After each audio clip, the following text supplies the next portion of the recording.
أعوذ بالله من الشيطان الرجيم. بسم الله الرحمن الرحيم. ادع إلى سبيل ربك بالحكمة والموعظة الحسنة وجادلهم بالتي هي أحسن إن ربك هو أعلم بمن ضل عن سبيله وهو أعلم بالمهتدين. وإن عاقبتم فعاقبوا بمثل ما عوقبتم به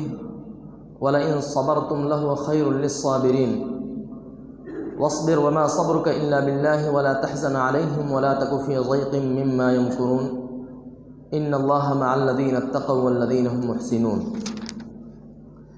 اے نبی صلی اللہ علیہ وسلم، اپنے رب کے راستے کی طرف دعوت دو حکمت اور عمدہ نصیحت کے ساتھ، اور لوگوں سے مباحثہ کرو ایسے طریقے پر جو بہترین ہو. تمہارا رب ہی زیادہ بہتر جانتا ہے کہ کون اس کی راہ سے بھٹکا ہوا ہے اور کون راہ راست پر ہے. اور اگر تم لوگ بدلہ لو تو بس اسی قدر لو جس قدر تم پر زیادتی کی گئی ہو، لیکن اگر تم صبر کرو تو یقیناً یہ صبر کرنے والوں ہی کے حق میں بہتر ہے. اے محمد صلی اللہ علیہ وسلم، صبر سے کام کیے جاؤ، اور تمہارا یہ صبر اللہ ہی کی توفیق سے ہے. ان لوگوں کی حرکات پر رنج نہ کرو اور نہ ان کی چال بازیوں پر دل تنگ ہو. اللہ ان لوگوں کے ساتھ ہے جو تقوی سے کام لیتے ہیں اور احسان پر عمل کرتے ہیں. حاضرین کرام، سورۃ النحل کی یہ آخری آیات ہیں، اور اللہ تعالیٰ کا ارشاد ہے کہ اے نبی کریم صلی اللہ علیہ وسلم، اپنے رب کے راستے کی طرف دعوت دو حکمت اور عمدہ نصیحت کے ساتھ. پیارے بھائیوں، اللہ رب العالمین نے اس امت کو پیدا فرمایا، اس امت کو ایک مقصد دیا تاکہ اس مقصد کے تحت دنیا میں کام کریں. ظاہر سی بات ہے کہ اس امت کو پیدا کرنے کا اور اس امت کے برپا کیے جانے کا اگر مقصد صرف کھانا پینا، عیش و عشرت کی زندگی بسر کرنا، محلات کی تعمیر کرنا اور دنیا میں ترقی پر ترقی کرنا، اگر یہ مقصد ہوتا تو اس کے لیے دیگر اقوام تھیں اور ہیں بھی. لیکن اللہ رب العالمین نے اس امت کے مقصد کو بتاتے ہوئے ارشاد فرمایا کہ تمہاری زندگی کا مقصد کیا ہے. اللہ تعالیٰ نے ارشاد فرمایا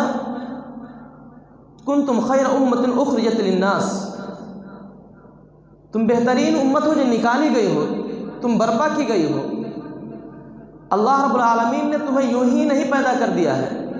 ایک خاص مقصد کے تحت اللہ رب العالمین نے امت مسلمہ کو برپا کیا ہے.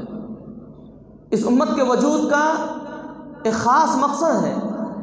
اور وہ مقصد کیا ہے؟ وہ مقصد ہے تأمرون بالمعروف وتنہون عن المنکر، کہ تم معروف کا حکم کرتے ہو، برائیوں سے روکتے ہو. گویا اس امت کی زندگی کا جو مقصد ہے وہ دنیا کے اندر اپنے وجود کو دعوت کے ذریعے سے، امر بالمعروف کے ذریعے سے، نہی عن المنکر کے ذریعے سے منوانا ہے. یہ امت جو برائیوں میں ملوث ہے، یہ امت جو گمراہیوں میں ملوث ہے، یہ امت جو مختلف عقائد اور نظریات رکھتی ہے، اس امت کو اللہ اور اس کے رسول نے جو عقائد اور نظریات دیے ہیں، ان عقائد اور نظریات پر جمع کرنا ہے.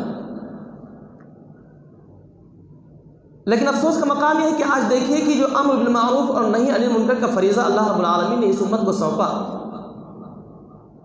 اس امت کے تقریباً 99% افراد نے اس کو بھلا دیا. ہماری زندگی کا مقصد کیا ہے؟ ہماری زندگی کا مقصد یہ ہے کہ ہم اپنی زندگی کو زیادہ سے زیادہ خوشحال بنائیں، اپنی زندگی کو زیادہ سے زیادہ خوشگوار بنائیں، ہمارے پاس بینک بیلنس ہو، ہمارے آل و اولاد، ہماری نسلیں عیش کے ساتھ زندگی بسر کریں. یہ ہماری زندگی کا مقصد بن گیا ہے. ہمارے پاس محلات ہوں، ہمارے پاس زمین و جائیداد ہوں، یہی ہماری زندگی کا مقصد بن گیا ہے. لیکن ہماری زندگی کا، خاص طور پر امت مسلمہ کی زندگی کا مقصد یہ کبھی نہیں رہا ہے۔ اللہ کے نبی صلی اللہ علیہ وسلم کے زمانے کو دیکھ لیجئے یا اس کے بعد کے صحابہ کرام رضوان اللہ علیہم اجمعین کے زمانے کو اگر دیکھ لیں گے تو ان لوگوں کے پاس مال و دولت کی کمی نہیں تھی کہ اگر وہ چاہتے تو خوب عیش کوشی کے ساتھ زندگی بسر کر سکتے تھے، مگر آپ دیکھیں گے کہ باوجود یہ کہ ان کے پاس مال و دولت بھرپور تھی، باوجود یہ کہ ان کے پاس مال و دولت کا انبار تھا، لیکن کبھی بھی انہوں نے اپنے مقصد کو نہیں بھلایا، اپنے مقصد کو نہیں بلایا۔ ان کی زندگی کا مقصد اللہ کی طرف دعوت دینا، اللہ کی طرف بلانا۔ جو لوگ عقائد اور نظریات کے غلط راستوں پر چل پڑے ہیں ان کو صحیح راستے پر لے کر آنا، یہ ان کی زندگی کا مقصد تھا۔ پیارے بھائیو، ہماری بھی زندگی کا یہی مقصد ہے۔ ایک موبائل آپ دیکھ لیجئے، ہمارے پاس جو موبائل ہے، آپ جانتے ہیں اس کا مقصد کیا ہے؟ ایک موبائل کا مقصد جو ہے وہ کال کرنا ہے، بات کرنا ہے۔ آپ دیکھ لو، موبائل پر آپ کوئی بھی فنکشن آپ اوپن کر کے رکھو، آپ انٹرنیٹ چلا رہے ہوں، آپ یوٹیوب چلا رہے ہوں، آپ فیس بک چلا رہے ہوں، آپ واٹس ایپ چلا رہے ہوں، آپ ٹویٹر پر ہوں، آپ انسٹاگرام پہ ہوں، آپ کچھ بھی کھول کر رکھے ہوں، لیکن جیسے ہی کال آتا ہے ویسے ہی تمام چیزیں اسٹاپ ہو جاتی ہیں اور فوراً کیا ہو جاتا ہے، کال اپنے آپ کو شو کرنے لگتا ہے۔ یعنی اس کا جو اصل مقصد ہے، اس کے بنانے کا جو اصل مقصد ہے، جس نے اس کو بنایا ہے اس نے اس انداز میں اس کو بنایا ہے کہ جب کال آئے گا اس پر تو موبائل کے تمام فنکشن اپنا کام کرنا بند کر دیں گے، اور جو اس کی زندگی کا مقصد ہے، اس کے وجود کا جو مقصد ہے، وہ اپنا کام کرنا شروع کر دے گا۔ آپ دیکھ لو کہ فوراً تمام کام رک جاتے ہیں اور اس کے بعد کال شروع ہو جاتا ہے۔ ایسے ہی امت مسلمہ کا معاملہ ہے۔ اس امت کو اللہ رب العالمین نے اس دنیا میں برپا کیا ہے، پیدا کیا ہے، تو یہ تمام امور انجام دے،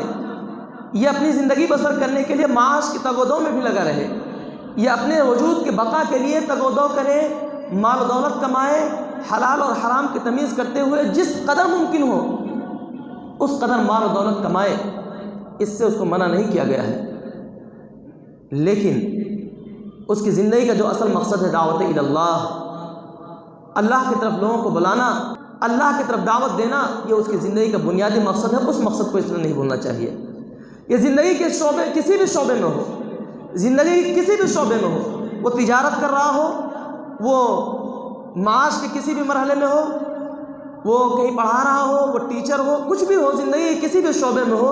وہ ہر شعبے میں اس بات کو مد نظر رکھے کہ میں ایک داعی امت ہوں، میں ایک داعی ہوں، میرا قول، میرا فعل، میرا عمل دعوت ہے۔ دنیا کے تمام اقوام ہمیں دیکھ رہی ہیں، اس چیز کو اس کو سمجھنے کی ضرورت ہے۔ اگر یہ چیز وہ اپنے پیش نظر رکھ کر کے میدان عمل میں اترے تو پھر آپ دیکھیں گے کہ اس کا بہترین رزلٹ لوگوں کے ذہنوں پر، دماغوں پر پڑے گا، اور لوگ دیکھیں گے۔ آج آپ دیکھ لیجئے کہ دنیا کے قومیں ہم پر ٹوٹ پڑی ہیں، دنیا کے قومیں ہم پر ٹوٹ پڑی ہیں، چاروں طرف سے ہمارا وجود خطرے میں ہے۔ اس کی بنیادی وجہ کیا ہے؟ اس کی بنیادی وجہ یہی ہے کہ ہم نے دعوت کے فریضے کو چھوڑ دیا ہے۔ اللہ کے نبی صلی اللہ علیہ وسلم کی حدیث میں آتا ہے کہ اللہ کے نبی صلی اللہ علیہ وسلم نے ارشاد فرمایا کہ ایک زمانہ ایسا آئے گا کہ غیر مسلم قومیں تم پر ٹوٹ پڑیں گی۔ غیر مسلم سے مراد صرف یہاں کے غیر مسلم نہیں، ہر وہ شخص جو اسلام سے خارج ہے، یہ تم پر ٹوٹ پڑیں گی، بالکل اسی طرح سے جس طرح سے دسترخوان پر لوگ ٹوٹ پڑتے ہیں کھانا کھانے کے لیے، اور ایک دوسرے کو دعوت دیں گے، اور پھر وہ سب مل کر تمہاری تکہ بوٹی کریں گے۔ ایک صحابی نے پوچھا اللہ کے نبی صلی اللہ علیہ وسلم، کیا اس وقت ہماری تعداد کم ہوگی؟ اللہ کے نبی صلی اللہ علیہ وسلم نے کہا نہیں، بلکہ اس وقت تم تعداد میں کثیر ہوگے، لیکن تمہاری حیثیت سمندر کے جھاگ کی طرح سے ہوگی، اور اس وقت اللہ کا فیصلہ یہ ہوگا کہ تمہارے دل وہن کا شکار ہو جائیں گے۔ صحابہ نے پوچھا اللہ کے نبی صلی اللہ علیہ وسلم یہ وہن کیا ہے؟ اللہ کے نبی صلی اللہ علیہ وسلم نے ارشاد فرمایا کہ وہن دنیا سے محبت اور موت سے نفرت ہے۔ آج دیکھ لیجئے ہمارے دلوں میں محبت دنیا کی کس طرح سے گر چکی ہے، کس طرح سے ہمارے دلوں میں محبت، دنیا کی محبت کس طرح سے جمی بیٹھی ہے کہ ہم کسی بھی مرحلے میں دین کے لیے ہم کوئی بھی قربانی پیش کرنے کے لیے تیار نہیں ہیں۔ چھوٹی سے چھوٹی قربانی پیش کرنے کے لیے تو ہم تیار ہی نہیں، بڑی سے بڑی قربانی تو بہت بڑی دور کی بات ہے۔ آپ دیکھ لیجئے حالات ہیں، اور یہی وجہ ہے کہ آپ دیکھ لیجئے کہ غیر مسلم اقوام جو ہیں، چاہے وہ یہود و نصارہ ہوں، چاہے وہ کفار و مشرکین ہوں، ہر چہار جانب سے امت مسلمہ پر ٹوٹ پڑی ہیں۔ بالکل دسترخوان پر ہر ایک کو انہوں نے دعوت دے رکھی ہے، تمام اختلافات کو انہوں نے بھلا دیا ہے، انہوں نے تمام اختلافات کو بھلا دیا ہے۔ ایک نعرہ دیا ہے، قومیت کا نعرہ دیا ہے، جمہوریت کا نعرہ دیا ہے، اور نہ جانے کیسے کیسے نعروں کے ذریعے سے انہوں نے اپنے آپ کو متحد کر لیا ہے، اور امت مسلمہ کو بالکل اسی طرح سے ان کی تکہ بوٹی کی جا رہی ہے جس طرح سے کہ دسترخوان پر بھوکے کھانے کے ساتھ کیا کرتے ہیں۔ آپ دیکھ لو، دنیا کے کسی بھی کونے میں آپ چلے جاؤ، کہیں بھی امت مسلمہ کے افراد صحیح معنوں میں محفوظ نہیں ہیں، کہیں بھی محفوظ نہیں ہے۔ اس کی بنیادی وجہوں میں سے ایک وجہ ہے اتحاد و اتفاق کا نہ ہونا۔ اللہ رب العالمین نے جس مقصد کے لیے اس امت کو پیدا کیا، اس مقصد کو پورا نہ کرنا، دعوت اللہ کا کام نہ کرنا، ظاہر سی بات ہے ایک تو اتحاد و اتفاق نہیں ہے، دوسرے دعوت اللہ کا جو کام اللہ نے ان کے سپرد کیا اس کام کو انجام نہیں دے رہے ہیں، تو ایسی صورت میں جو دیگر قومیں ہیں ان کے دماغ خراب نہیں ہوں گے تو کیا ہوں گے؟ ان قوموں کے دماغ کو خراب کرنے کے لیے، ان کو مسلمانوں کے خلاف بھڑکانے کے لیے، ان کے خلاف سازشیں کرنے کے لیے انہوں نے تنظیم نہیں بنائیں گے، وہ ادارے قائم نہیں کریں گے تو اور کیا کریں گے؟ ان کے پاس افراد ہیں، اس کام کے لیے وہ پیسے خرچ کر رہے ہیں، اس کام کے لیے وہ اپنا ٹائم صرف کر رہے ہیں، سب کچھ وہ قربان کر دے رہے ہیں، لیکن امت مسلمہ کے افراد کو دیکھ لیجیے۔ ہماری جو زندگی کے شب و روز ہے، آپ دیکھ لیجیے، دور مت جائیے، ہم اپنی زندگی کو دیکھ لیں کہ ہماری زندگی کا شب و روز کس طرح سے گزر رہے ہیں، ہم دین کے لیے کتنا وقت نکال رہے ہیں، اللہ کے دین کو بندگان خدا تک پہنچانے کے لیے ہم اپنا کتنا وقت صرف کر رہے ہیں۔ یہ تمام کی تمام چیزیں مل کر کے آپ دیکھیے کہ آج امت مسلمہ کے جو حالات بنے ہیں وہ انتہائی خستہ حال ہے۔ پیارے بھائیوں، ان حالات میں ضرورت اس بات کی ہے کہ اللہ رب العالمین کی اس آیت پر عمل پیرا ہوں کہ اے نبی کریم صلی اللہ علیہ وسلم اپنے رب کے راستے کی طرف دعوت دو حکمت اور عمدہ نصیحت کے ساتھ۔ یہ اللہ رب العالمین کی طرف سے ایک حکم ہے، نبی کریم صلی اللہ علیہ وسلم کے ذریعے سے تمام امت محمدیہ کو ایک پیغام ہے کہ اپنے رب کے راستے کی طرف دعوت دو حکمت اور عمدہ نصیحت کے ساتھ، اور لوگوں سے مباحثہ کرو ایسے طریقے پر جو بہترین ہو، یعنی ان سے مناظرہ کرو، ان سے مباحثہ کرو، دلائل اور براہین کی بنیاد پر۔ اگر ان کے غلط عقائد ہیں، غلط نظریات ہیں، کچھ غلط سوالات ان کے ذہنوں میں ابھر رہے ہیں، تو ایسی صورت میں تمہاری ذمہ داری ہے کہ ان اشکالات کا بہترین اور مدلل انداز میں سائنٹیفک طریقے سے ان کا جواب دو، یہ تمہاری ذمہ داری ہے۔ ساتھ ہی ساتھ اللہ تعالیٰ نے ارشاد فرمایا کہ تمہارا رب ہی زیادہ بہتر جانتا ہے کہ کون اس کی راہ سے بھٹکا ہوا ہے اور کون راہ راست پر ہے، اور اگر تم لوگ بدلہ لو تو بس اسی قدر لو جس قدر تم پر زیادتی کی گئی ہو۔ یہاں پر بات بتائی جا رہی ہے کہ خاص طور پر جو لوگ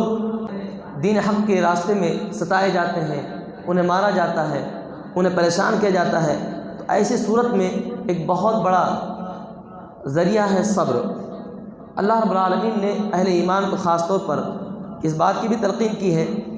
کہ جب تم یہ کام کرو گے، دعوت اللہ کا فریضہ انجام دو گے اور میدان عمل میں اتر کر عملی طور پر جب یہ کام انجام دو گے تو دنیا تمہاری دشمن بنے گی، تمہیں مارا پیٹا جائے گا، تمہارے ساتھ زیادتی بھی کی جائے گی، تمہارے ساتھ نہ جانے کیسے کیسے حالات آئیں گے۔ ان حالات میں صبر کرو، اور اگر اللہ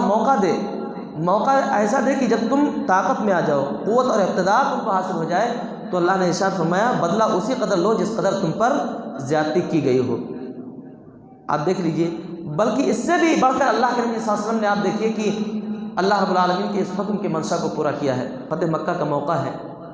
اللہ کے نبی صلی اللہ علیہ وسلم مکہ کے اندر داخل ہو رہے ہیں، کجاوے سے اللہ کے نبی صلی اللہ علیہ وسلم کا سر جو ہے لگا ہوا ہے، اور اللہ کے نبی صلی اللہ علیہ وسلم کے زبان پر تسبیح اور تحلیل اور تحمید جاری ہے،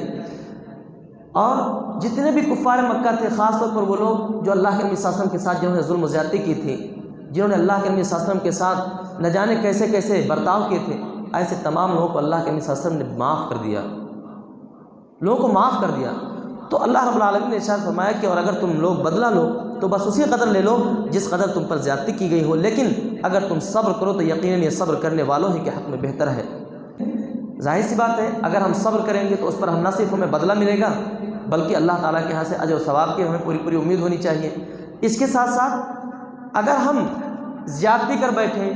بدلہ لینے پر اتر آئیں، تو ایسا بھی ہو سکتا ہے کہ جو لوگ ایمان میں داخل ہونا چاہتے ہیں، جو لوگ اسلام قبول کرنا چاہتے ہیں، ایسے لوگ اس دنیا سے ختم ہو جائیں گے۔ لہذا ممکن ہے کہ تمہارے اس قدم سے ایسے لوگ جو اسلام کو سمجھنا چاہتے ہیں، اسلام کے قریب آنا چاہتے ہیں، یا کہیں نہ کہیں وہ اسلام کے تئیں ہمدردی رکھتے ہیں، ممکن ہے کہ تمہارے اس قدم سے ان کا دل اسلام کی طرف پلٹ آئے، تو یہ بہتر ہی ہوگا، اسلام کے لیے، مسلمانوں کے لیے بہتر ہی ہوگا۔ آگے اللہ تعالیٰ کا ارشاد ہے کہ محمد صلی اللہ علیہ وسلم صبر سے کام کیے جاؤ۔ یہ جو کام ہے دعوت اللہ کا کام، یہ بہت ہی ہمت اور استقلال اور صبر کے ساتھ کرنے والا کام ہے۔ اس کے اندر جلد بازی، غصہ اور بہت زیادہ پریشان ہو کر کے کام کرنا، اگر کام کریں گے تو کام نہیں ہو پائے گا۔ بہتر یہ ہے کہ آدمی صبر کے ساتھ اللہ پر بھروسہ کرتے ہوئے یہ کام کرے، اور اللہ تعالیٰ کا ارشاد ہے کہ اور تمہارا یہ صبر اللہ ہی کی توفیق سے ہے، یعنی اللہ سے اس کی توفیق بھی مانگتے رہنا چاہیے۔ ان لوگوں کی حرکات پر رنج نہ کرو اور نہ ان کی چال بازیوں پر دل تنگ ہو۔ یہ حالات آئیں گے، یہ حالات کیسے آئیں گے؟ ظاہر سی بات ہے وہ آپ کو ستائیں گے، آپ کے خلاف سازشیں کریں گے، اور نہ جانے کیسی کیسی باتیں وہ بنائیں گے، ساتھ ہی ساتھ چال بازیاں بھی کریں گے، مختلف قسم کے ہیلے بہانے سے اللہ کے نبی کے خلاف آپ دیکھیں کیسے چال بازیاں کی گئی، آپ کو قتل کرنے کی سازش کی گئی، آپ پر الزامات عائد کیے گئے، قرآن کو کہا گیا کہ یہ قرآن نے خود گڑھ لیا ہے، اللہ کے نبی صلی اللہ علیہ وسلم کے تعلق سے نہ جانے کتنی باتیں کی گئیں۔ اللہ نے کہا کہ ان تمام حرکات پر نہ تو رنج کرو اور نہ ان کی چال بازیوں پر دل تنگ ہو۔ اللہ ان لوگوں کے ساتھ ہے جو تقوی سے کام لیتے ہیں اور احسان پر عمل کرتے ہیں، یعنی جو خدا سے ڈر کر ہر قسم کے برے طریقوں سے پرہیز کرتے ہیں اور ہمیشہ نیک رویے پر قائم رہتے ہیں۔ دوسرے ان کے ساتھ خواہ کتنی ہی برائی کریں، وہ ان کا جواب برائی سے نہیں بلکہ بھلائی سے ہی دیے جاتے ہیں۔ محترم حضرات، اللہ تعالیٰ سے دعا ہے کہ اللہ تعالیٰ ہم اور آپ کو قرآن مجید پڑھنے اور اس کے مطابق زندگی بسر کرنے کی توفیق عطا فرمائے۔ ساتھ ہی ساتھ اللہ تعالیٰ سے اس بات کی بھی دعا ہے کہ اللہ تعالیٰ ہم اور آپ کو بار بار ایسی مجلسوں میں بیٹھنے کی توفیق عطا فرمائے۔